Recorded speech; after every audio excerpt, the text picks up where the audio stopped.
അതുകൊണ്ട് കേരളത്തിലെ ആരോഗ്യമന്ത്രിക്ക് KSUവിന്റെ വക ഒരു സമ്മാനം കൊടുക്കുകയാണ്. ആ സമ്മാനം എന്ന് പറയുന്നത് ഞങ്ങൾ KSU ഇന്നലെ തീരുമാനിച്ചു ആരോഗ്യമന്ത്രിക്ക് ഒരു ട്രോഫി കൊടുക്കണം. ഇത് കേരളത്തിലെ ആരോഗ്യമന്ത്രിക്ക് KSU സമർപ്പിക്കുകയാണ്. ഇത് ഈ നാടകം പൊളിഞ്ഞെങ്കിലും കേരളത്തിലെ ആരോഗ്യമന്ത്രിയുടെ കലയിലെ കൃത്യമായി എങ്ങനെ അഭിനയ രീതി മുന്നോട്ട് വെക്കണമെന്നുള്ള കലാബോധമുള്ള ഒരു അഭിനേത്രിയാണ് കേരളത്തിലെ ആരോഗ്യമന്ത്രി. അതുകൊണ്ട് KSU ഇത് ആരോഗ്യമന്ത്രിക്ക് സമർപ്പിക്കുന്നു. അതേപോലെ തന്നെ ആരോഗ്യമന്ത്രിക്ക് മറ്റൊരു കാര്യം കൂടി ഞങ്ങൾ കൊടുക്കുകയാണ്. അത് മറ്റൊന്നുമല്ല, ഇനിയും KSU സമരം ചെയ്യും.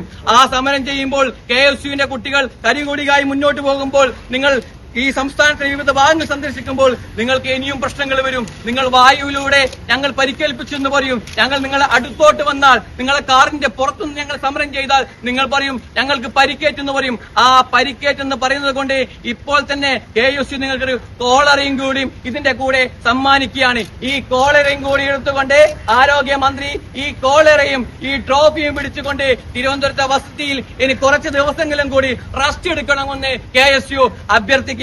അതുകൊണ്ട് എന്റെ പ്രിയപ്പെട്ടവരെ, ഈ കോളറയും അതേപോലെ തന്നെ ഈ സമ്മാനവും ഈ ട്രോഫിയും കേരളത്തിലെ ആരോഗ്യമന്ത്രിക്ക് സമ്മാനിച്ചുകൊണ്ട് KSU മുന്നോട്ട് പോവുകയാണ്. ഒരു കാര്യം കൂടി ഞങ്ങൾ സൂചിപ്പിക്കാൻ ആഗ്രഹിക്കുകയാണ്. ജില്ലയുടെ CPM നേതാക്കന്മാരോടും ഞങ്ങളുടെ ഓഫീസ് നിങ്ങൾ അടിച്ചു തകർത്തു, ഞങ്ങളുടെ പ്രവർത്തകരെ നിങ്ങൾ ഭീഷണിപ്പെടുത്തുന്നു, ഞങ്ങളുടെ KSUവിന്റെ ഈ സമരത്തിൽ പങ്കെടുത്ത ജില്ലാ സെക്രട്ടറി വീടിന് നേരെ ബോംബെറിഞ്ഞ് നിങ്ങൾ മുന്നോട്ട് പോകുന്നു.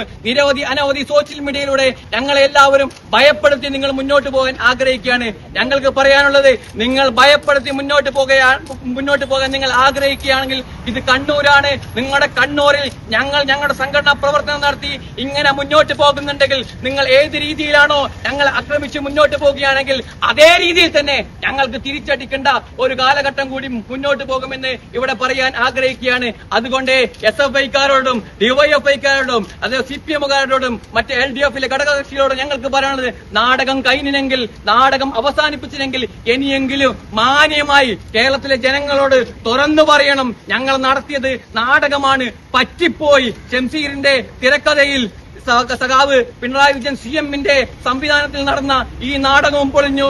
ആ നാടകത്തിലെ നടിയും പോയി.